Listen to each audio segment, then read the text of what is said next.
हिमालय की पावन वादियों में जहाँ हर कदम पर शिव का आशीर्वाद महसूस होता है, वहीं स्थित है मदमहेश्वर धाम, श्रद्धा और साहस का अनोखा संगम। घाटियों, नदियों और घने जंगलों के बीच हर पल आपको मिलती है आध्यात्मिक शांति और उत्साह।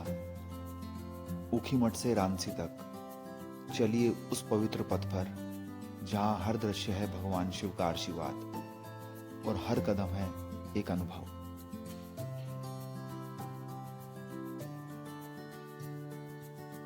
हर कदम एक कहानी, हर दृश्य एक अनुभव।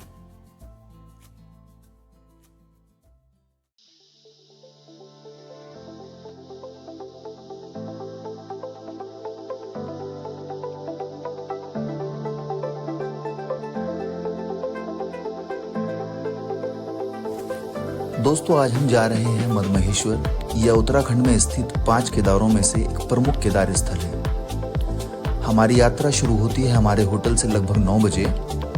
सबसे पहले हमने गाड़ी में डीजल भरवाया क्योंकि इस क्षेत्र में पेट्रोल पंप कम है। अगर आप अपनी गाड़ी से यात्रा कर रहे हैं तो तेल गुप्तकाशी या ऊखीमठ में भरवाना जरूरी है, क्योंकि गुप्तकाशी से रांची की दूरी लगभग 38 किलोमीटर है और गुप्तकाशी के बाद दूसरा सबसे बड़ा शहर ऊखीमठ है, जहां से रांची की दूरी लगभग 25 किलोमीटर है।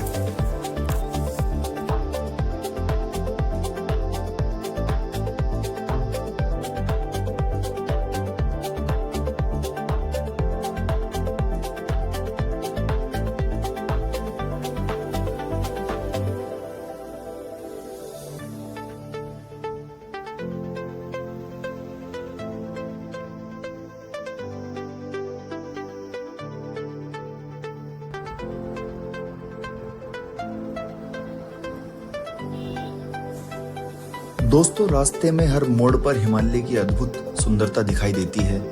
नीला आकाश, हरी वादियां, बहती नदियां, पुलों से गुजरते मनमोहक दृश्य। दूर से दिखता है महाकाय चौखंबा शिखर, जिसके पैरों के पास स्थित है हमारा गंतव्य मदमहेश्वर मंदिर।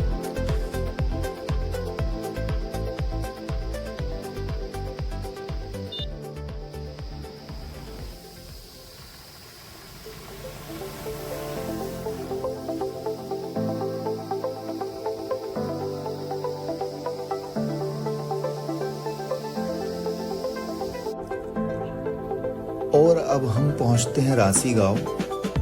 यहाँ तक केवल छोटे वाणिज्यिक वाहन ही जा सकते हैं। हालांकि सड़क निर्माण प्रगति पर है और आने वाले 2-3 वर्षों में यह सड़क गोंडार गांव तक पहुंच जाएगी।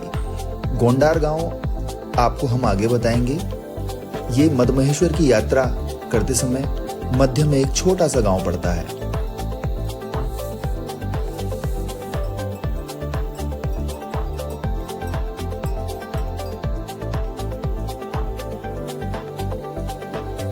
दोस्तों, रांची गांव से लगभग 2 किलोमीटर आगे अकटोली धार पड़ता है। हमने अपनी गाड़ी को वहीं तक ले जाने का निश्चय किया और एक उचित जगह देखकर हमने अपनी गाड़ी को पार्क किया। मदमहेश्वर की यात्रा की पैदल शुरुआत इसी जगह से होती है।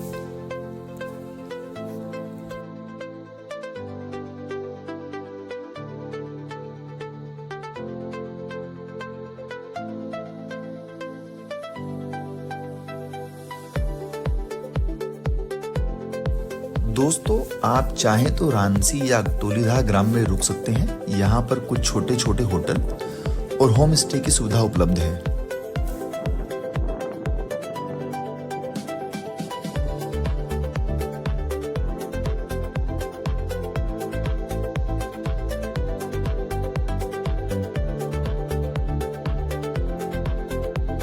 दोपहर 1:30 बजे तक हम यहाँ पहुंच गए थे।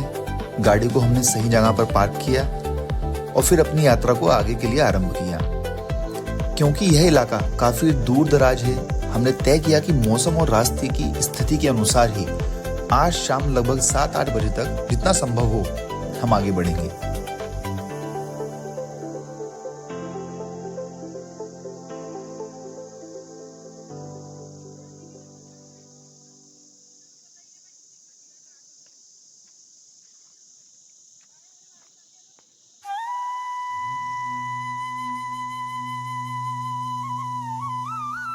अगतोली धार से रास्ता शुरू होता है और लगभग 2 किलोमीटर नीचे इस रास्ते पर हमें उतरना पड़ता है। यह रास्ता घने जंगलों के बीच से होता हुआ जाता है।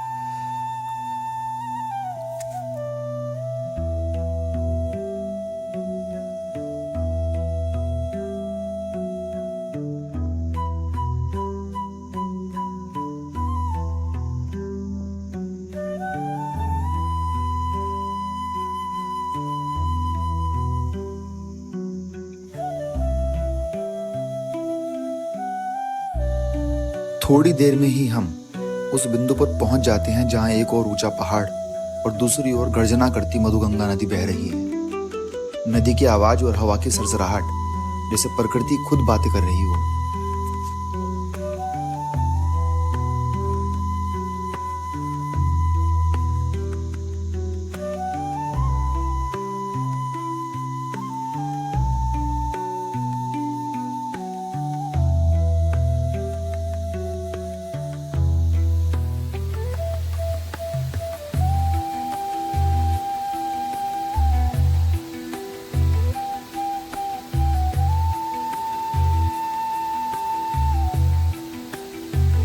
थोड़ा और आगे चलते ही आता है पहला झरना। इस झरने को भीम सिंह गधेड़ा नाम से भी जानते हैं। यहाँ हम कुछ देर रुके, ठंडी फुहारे चेहरे पर महसूस की और फिर अपनी यात्रा को जारी रखा।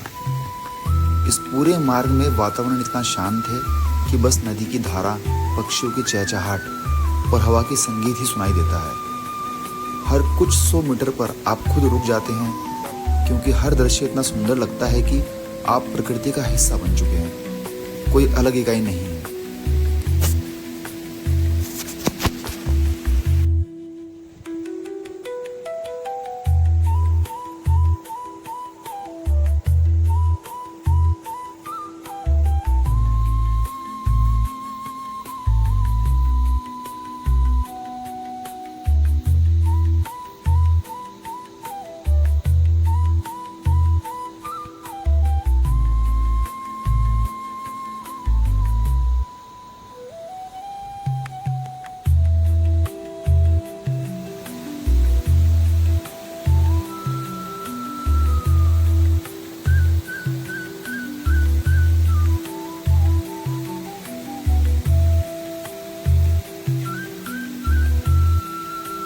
थोड़ा और दूर चलने पर अचानक एक विशाल चट्टान दिखाई देती है, जैसे किसी एक ही पत्थर से बनी इमारत हो। इसका आकार और शांति देखकर मन में आदर जगता है।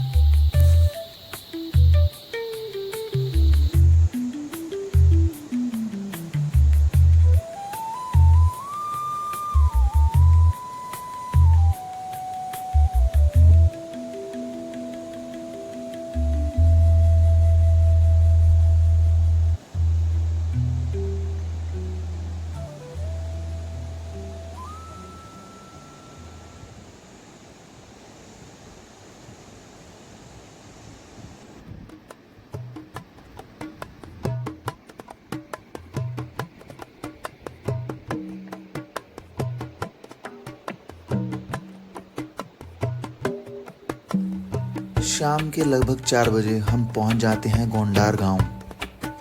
यहाँ तक पहुंचते पहुंचते हम थक जाते हैं तो ठहरते हैं एक छोटे से ढाबे पर। यहाँ पर विकल्प ज़्यादा नहीं है, बस एक सादा चाय और ब्रिटानिया बिस्किट ही हमने लिया। ये स्वाद जैसे बचपन की यादें ताज़ा कर गया। 20-25 साल बाद वही बिस्किट, वही स्वाद।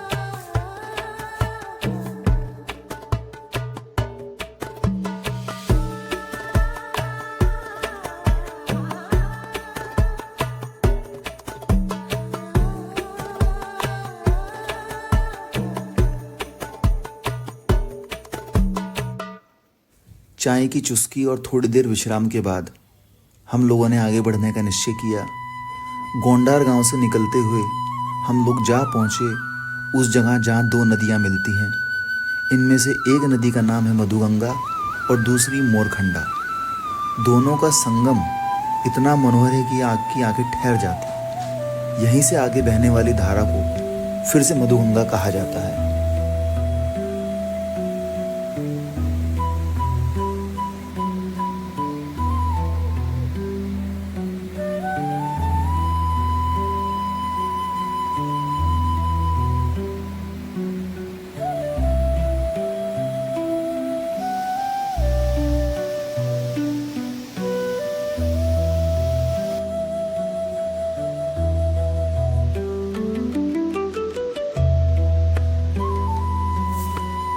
इस संगम को पार करने के लिए एक छोटी सी लकड़ी की पुलिया बनी है। बहुत ही सुंदर और शांत स्थान। मैं यहाँ थोड़ी देर रुका, थोड़ी देर बैठा और फिर नदी का ठंडा पानी हाथों में लेके पिया। सच में उस पल में समय जैसे ठहर गया था। आगे बढ़ते ही नजर आई एक छोटी सी जगह जो गेंदों के फूलों से ढकी हुई थी। वहीं पर एक छोटा सा कैफे भी था। यह जगह ऐसी लगी जैसे किसी रेगिस्तान में नखलिस्तान, बेहद खूबसूरत।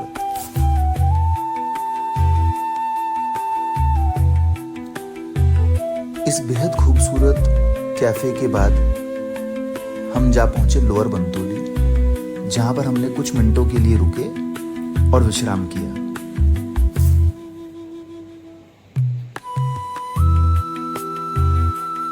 लोअर बंतोली के बाद थोड़ा और चलने पर आप अपर बंतोली पहुंच जाते हैं। यहाँ से घाटी का नज़ारा बेहद अद्भुत है। नीचे दोनों नदियों का संगम और दूर तक बहती मधुगंगा की धारा। इस दृश्य को देखकर मन में बस यही ख्याल आया है, यही है असली देवभूमि उत्तराखंड। अपर बंतोली के बाद थोड़ा और हौसला जुटाया, हमने आगे का रास्ता तय किया और आखिरकार पहुंचे खड्डरा। यह आज की यात्रा का अंतिम पड़ाव था। यहाँ ठहरने के सीमित विकल्प हैं, मुश्किल से 1-2 होम स्टे। हमने एक साधारण ठिकाने में रुकने का निश्चय किया। होम स्टे की देखभाल करता संदीप जी बेहद सहयोगी निकले। हमारे अनुरोध पर उन्होंने रात को बॉनफायर की व्यवस्था की। ठंडी हवा, आग की लपटें और पहाड़ों की खामोशी दिन भर की थकान जैसे गायब हो गई। साधारण मगर स्वादिष्ट भोजन के बाद हमने विश्राम किया। पहले दिन की यात्रा यहीं समाप्त होती है दोस्तों।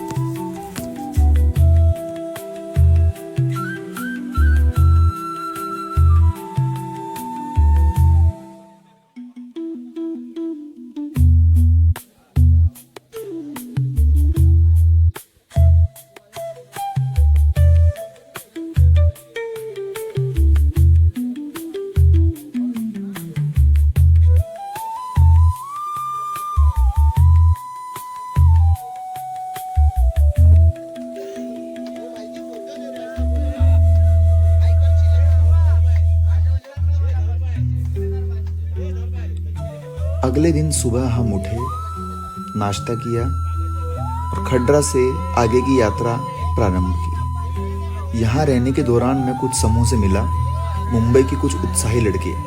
पिछली रात हमने खूब आनंद लिया। नाश्ता करने के बाद मैंने संदीप और अन्य साथी यात्रियों को विदा किया और फिर मद महेश्वर की ओर कदम बढ़ाए।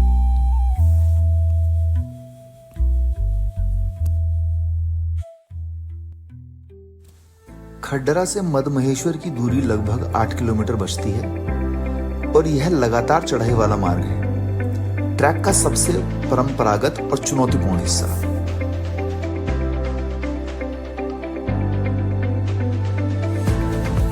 दोस्तों, ध्यान रखने वाली बात यह है, खड्डरा से आगे इंटरनेट या और किसी प्रकार का नेटवर्क व्यवस्थित तरीके से नहीं आता है, तो आप पर्याप्त नकद अपने साथ रखें। ऑनलाइन भुगतान आगे संभव नहीं हो पाता है।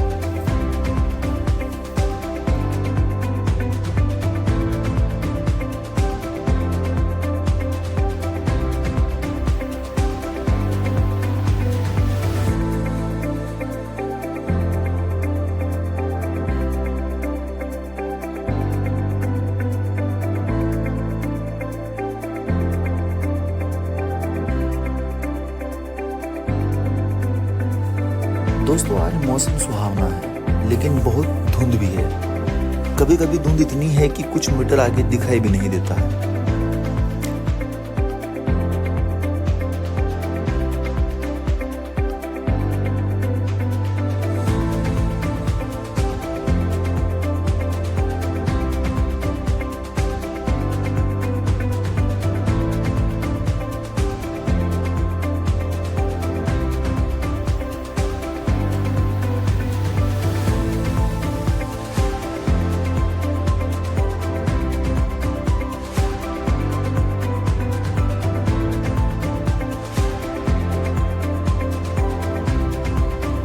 रास्ते की पगडंडी पर चलते हुए अचानक से मुझे एक पहाड़ी रक्षक दिखाई दिया। यहाँ पर इसे भोटिया प्रजाति के नाम से जानते हैं। ऐसा लगता है कि वह मुझे अपनी ऊर्जा देने आया था।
खंडारा से आगे प्रत्येक कदम आपको एक नई दुनिया में ले जाता है और हर दृश्य पिछले से बेहतर लगता है।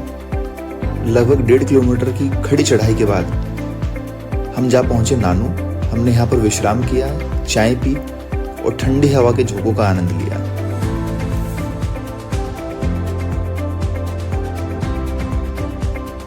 दोस्तों, मैं ये बात नहीं जानता था कि वहाँ पर ऊपर ऑनलाइन पेमेंट नहीं हो पाएगा, तो इसलिए मैंने अपने पास कैश ज़्यादा नहीं रखा था। पर नानू पर हमें एक आदमी मिला जिसने हमारी सहायता की। हमने वहाँ कोशिश की उनको ऑनलाइन पेमेंट करने की, जो सफलतापूर्वक हो गई और उन्होंने हमें कुछ पेमेंट कैश कर दिया। उनका बहुत ही आभार।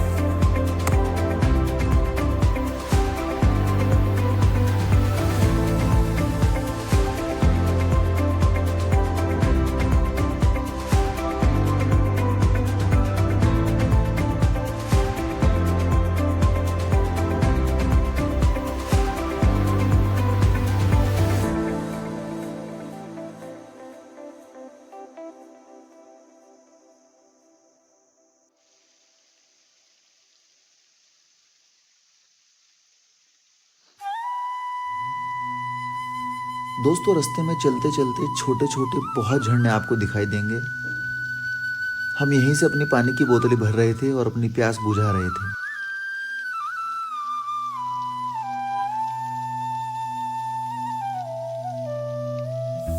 लेकिन यह प्यास केवल शारीरिक नहीं थी, यह एक आध्यात्मिक प्यास थी।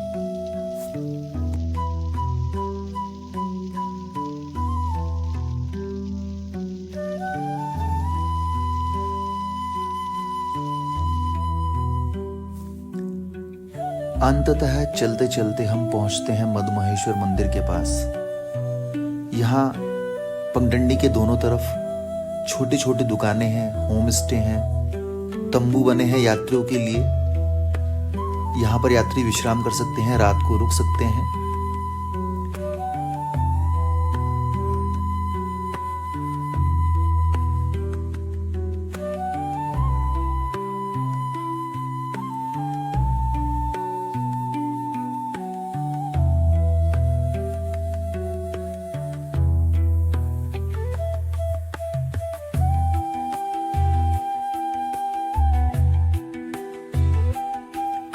जैसे जैसे मैं आगे बढ़ रहा था दोस्तों, मंदिर के नजदीक पहुंचते ही भजन, मंत्र और घंटों की आवाजें सुनाई देती हैं। मेरी आंखों में सोते ही आंसू आ गए जैसे ही मैंने पहली बार मंदिर की झलक देखी। अब तक जिस पानी की प्यास थी वह अचानक शांत हो गई, सारी थकान भी दूर हो गई। बाबा के मंदिर में आते ही सभी थकान और प्यास शांत हो जाती है।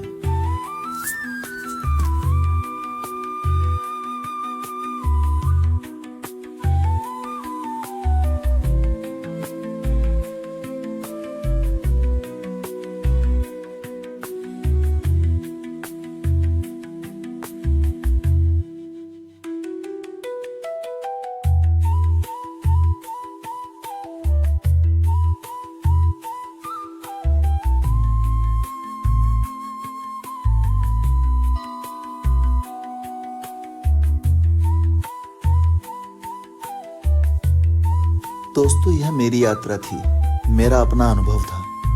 प्राचीन काल से ही हमारे महान पूर्वज इस तरह की यात्रा करते हैं और उन्होंने इस तरह की जगहों को बनाया ही इसलिए था कि हम सब लोग इस तरह की यात्रा कर पाएं और एक नए और सुखद अनुभव को प्राप्त करें।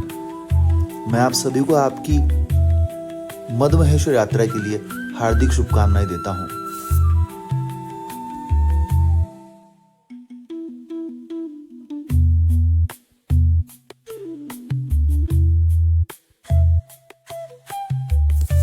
दोस्तों, आप सभी का तहे दिल से धन्यवाद अंत तक हमारे साथ इस यात्रा में बने रहने के लिए।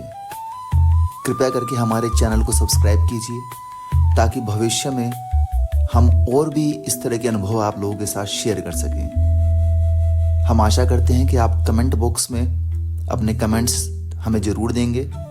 कुछ त्रुटियां हमसे अगर रह गई होंगी, हम उनको आगे आने वाली अपनी नई वीडियो में सुधारने की पूरी कोशिश करेंगे।